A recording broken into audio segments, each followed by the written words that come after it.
In today's video, I'm going to be going over the most simplistic strategy for Bitcoin that over the history of Bitcoin has produced some absolutely insane gains. We're going to be going over it step by step, breaking it down with the statistics as well, and showing you exactly how you can play it out. For the breakdown of the statistics and backtesting, we're going to be using the Krown quant automation service right here, which you can find a link to in the description below. And you can actually even use this, as the name would imply, to automate trades on your own behalf. And then, of course, we have many other trade templates or trade setup templates available to users as well that people can iterate off of, or you just quite literally even just steal. Anyways, okay, cool. So let's just jump right into it, starting off with the big information of the day. What is this strategy? How do we play it out? And what is this nonsense? Well, all that we're going to be using for this one is literally just one piece of edge, one indicator right here. It is that red moving average, which is a 5 exponential moving average. That's it. Here's a strategy. Okay? So easy a herpity derp could do it. Here's the strategy. Anytime Bitcoin closes above the 5 exponential, we take a long. And anytime Bitcoin closes below, we close that long. It's that fucking simple. And wherever price is, that's where we get out, whether it's a gain or a loss. And as you can see, if we backtest this since 2013, which I'm actually omitting the first 4 years of Bitcoin, just because some of those early results were so astronomical. Like I don't think it's super relatable.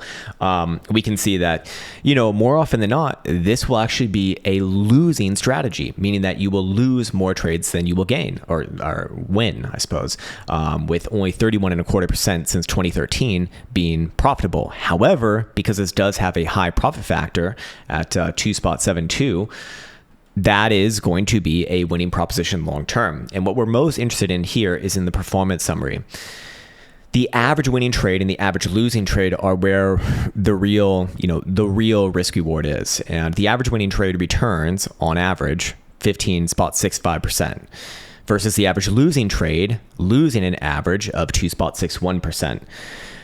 Obviously, that is a very nice setup, and we can afford to lose basically every 2 out of 3 trades and still be profitable long term. Now, I can also show you the results for the full history of Bitcoin, and I just want to remove my face right here and kind of explain why I did not show this at the beginning, just for full transparency. Let me get rid of my face. You can see that these early years just saw such insane gains that it's like, you're probably not going to get shit like this again, unless if the U.S. really does decide to make a Bitcoin reserve and, I don't know, buys up like millions of Bitcoins. Maybe that could do something like that. But ultimately, you're more likely to see what we've seen since this area right here, which is still up and to the right over time. But as you can see, it's big up. Then as it trades to the right, it does give up a little bit of those gains, then big up again, then gives up a little bit of those gains, then kind of builds, stair stepping. And that's really what real trading looks like over time, actually. And so, I just want to remind people, like, you don't need to win every fucking trade in order to be profitable. In fact, as you can see right here, losing more trades than you win can still be very profitable. And in this case, just a really fucking easy strategy. I do want to highlight as well, because I get a lot of comments on this, the percentages next to the net profit and max drawdown and average trade. These are all relative to the starting equity that I have for the simulator. So it's actually not that. It will probably be higher for you, actually, depending upon your size relative to your equity, which I know a lot of people use leverage, which means that it is actually going to be much higher than that. But of course, for the purposes of the simulation, that's how TradingView defines those things, and it can be. I think it's a little bit unintuitive, and it's actually not so useful from the vein that TradingView looks at least if you're used to like cryptocurrency type markings and whatnot. Anyways, okay, so might as well just go over a few examples here, because it literally is just as simple as I explained. The step-by-step. Close above the red 5. Okay, enter. And again, this is entering on the closure of that. And then close below the red 5. We exit. This one was a loss right here, obviously. We have another example right here from about 3 weeks ago in early July 12th. Bitcoin closed above the red 5 right there. Boom. big move up, close below over here, and we take the win. And then of course right here, this what you're probably going to see a lot actually is where you get a slight close above, slight close below, very small loss. It's just like a little paper cut, but paper cuts over time obviously do add up, but do they add up more than the gains? No, obviously not. So I do want to kind of highlight that as well. You know, you will be losing a lot. You will be losing a lot using a strategy like this, and you can obviously optimize this further. You can certainly increase the win rate by having trend filters on something like this. You can, you know, and you can backtest these sort of things. You can certainly increase the win rate by omitting certain days. In fact, maybe I'll just show you right here. I mean, this is the little setup on the skeleton key. It's hilarious because it's literally just has two inputs here. We close above the red 5, boom, entry, close below the red 5. Whoops, damn it, I just pressed the wrong damn thing. Exit. But you know, let's just, I mean, we can play around with it on screen here. Might as well show off the tools a little bit. What if we were to try to just, I don't know, try to optimize it right here? I haven't even tested this out, by the way. I just assume that we'll get some sort of better results. I can show you what if we just never took any of the trades that happen on Monday, because a lot of the time you will see flows with these sort of things, and that actually does that increase it or does it not increase it? That actually decreased it a little bit. So no, we'll keep Monday. What about Tuesday? Let's just show off what Tuesday, not good. I'm guessing that's because of something over here. So let me actually reduce, I'm going to reduce the order size just so it has more sort of leeway to get this simulation underway. Yeah, it did actually increase the percent profitable a little bit there, and profit factor as well. So not the worst idea. So all I did was reduce the order size just so the simulation could like have more to go on, because you know, if it obviously can't put on, if it doesn't have the equity to put on that size, you know, the simulation is going to stop. So that's what actually happened right there.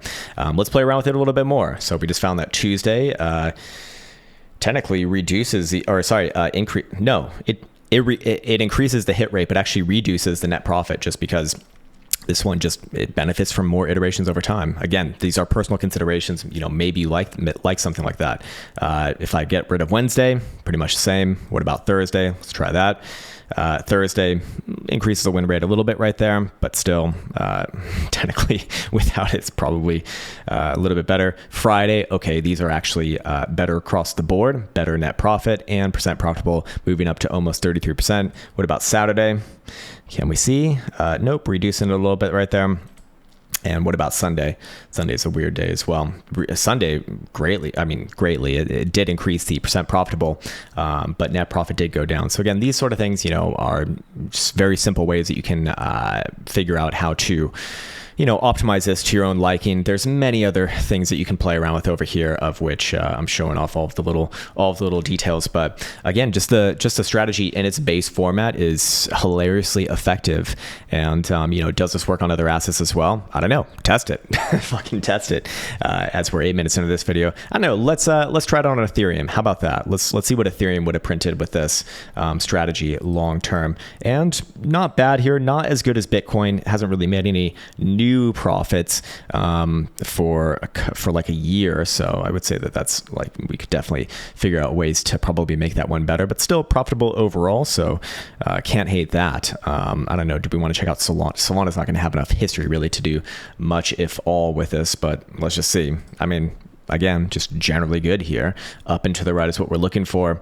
So yeah, fair enough. Not bad in that regard.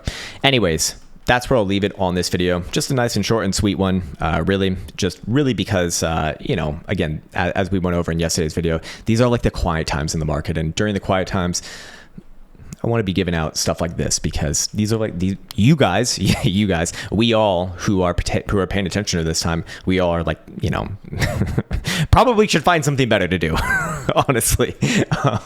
But might as well start to give out, you know, things like this during these times, and just keep an eye on it. Again, it's not gonna be perfect, but it is gonna be profitable over the long period of time, and that's what we're here for. At least, hopefully, that's what we're here for. Anyways, no Bitcoin analysis for today. Nothing's really changed from yesterday to today. So if you're interested in more like big picture analysis for Bitcoin, check out yesterday's video. And I think that's probably a good area for me to end on that note. As always, I want to wish you the best. I realize now that I left my face off for this whole damn video. Hey, what's up? I'm back again. And we'll pick back up tomorrow. In fact, I'm actually thinking Tuesday we might do a live stream, maybe Tuesday and Thursday, something like that. But yeah, we'll get to that a little bit later. And as always, I want to wish you the best. Take care, much love, and see you hopefully next time.